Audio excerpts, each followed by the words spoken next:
புது கலெக்ஷனாக இருக்குது, நல்லா இருக்குது. ப்ரைஸ் அஃபோர்டபுளாக தான் இருக்குது. இங்கே கஸ்டமர் சர்வீஸ்லாம் நல்லா இருக்குங்க, எல்லாமே பிடிச்சிருக்கு எனக்கு. Velavan stores, Usman road, T Nagar, Chennai மற்றும் தூத்துக்குடி.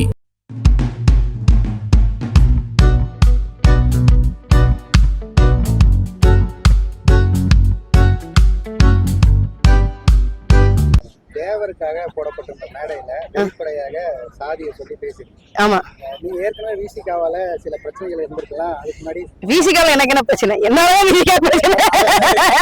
இது என்ன கேள்வி விட்டால கேட்டா இப்படி?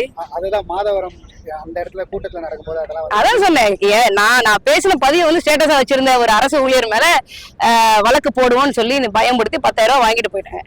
பேசுனது தப்புனா பேசின ஏன் மேல வழக்கு போடணும் அப்படின்னு சொல்லி சொன்னேன். இப்ப யாரை மிரட்டி இருக்காங்க? யாருனாலும் யாருக்கு பிரச்சனை? பிறகு எப்படி இருந்து ஏதாவது ஒரு பிரச்சனைகள் வந்ததா? அது அவங்கதான் சொல்லணும், அது அவங்கதான் சொல்லணும். இப்ப நம்ம தமிழக கட்சியில வெளிப்படையாக இந்த மாதிரி சாதியை வந்து ஒரு மேடையில வந்து சொல்றதால எந்த பிரச்சனையும் இல்லையா? என்ன பிரச்சனை இருக்குங்கிறீங்க? இல்ல என்ன பிரச்சனை இல்ல, நான் எனக்கு புரியல என்ன பிரச்சனை. இந்த மாதிரி பிரச்சனை, இந்த மாதிரி பிரச்சனை வரும் இல்ல, எதுவும் ஒரு இடர்பாடுகள் ஏதாவது வந்ததா? இல்ல, அது என்ன கேட்க வரோம் அப்படின்னா, நம்ம வெளி இடங்கள்ல வந்து ஜாதியை சொல்லவே நம்ம வந்து அடுத்த அந்த சம்பவத்தை தாண்டி வந்துட்டோம். இப்ப முன்னாடி எல்லாம் நாங்க இந்த ஆளுங்க எங்களை பத்தி தெரியுமா அப்படின்னு சொல்லிட்டு தாண்டிட்டு எல்லாரும் வந்து இந்த ஆளுங்க அப்படின்னு ஒருத்தக்கிட்ட சொல்லுவாங்களே, அந்த ஆளுங்க சொல்ற காலங்களை தாண்டிக்கிட்டு இப்ப நம்ம தமிழரா வந்து குறிப்பா நீங்க வந்து நாம் தமிழர் கட்சி வந்து இந்த மாதிரி ஜாதியே இல்லைன்னு முன்னெடுக்கிறீங்களே, நீங்களே மேடைகள்ல இந்த மாதிரி நான் இந்த ஆளுங்க தான் பேசுறீங்களே. ஜாதியே இல்லைன்னா எதுக்கு சொல்றது? நான் பறையர் சமூகத்தை சேர்ந்த பெண்.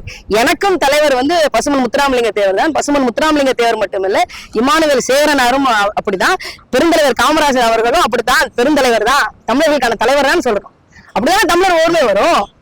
இன்னும் 20 விழுக்காடு வாக்க வாங்கிட்டு திமுகவுக்கே காட்டி கொடுக்கலான்னு இருக்கீங்களா?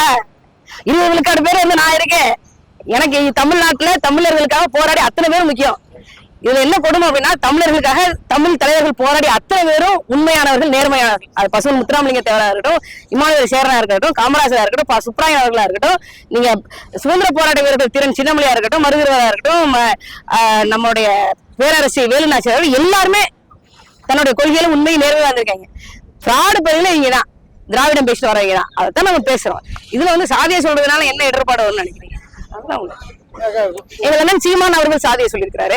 எங்கள் அண்ணன் துரைமுருகன் அவர்கள் தன்னுடைய சாதியை வந்து வெளிப்படையா சொல்லியிருக்கிறாங்க. எனக்கு கொடுக்கப்பட்ட பணி வந்து தமிழ் மக்களினுடைய ஓர்மை, இன ஒற்றுமை வேணும்.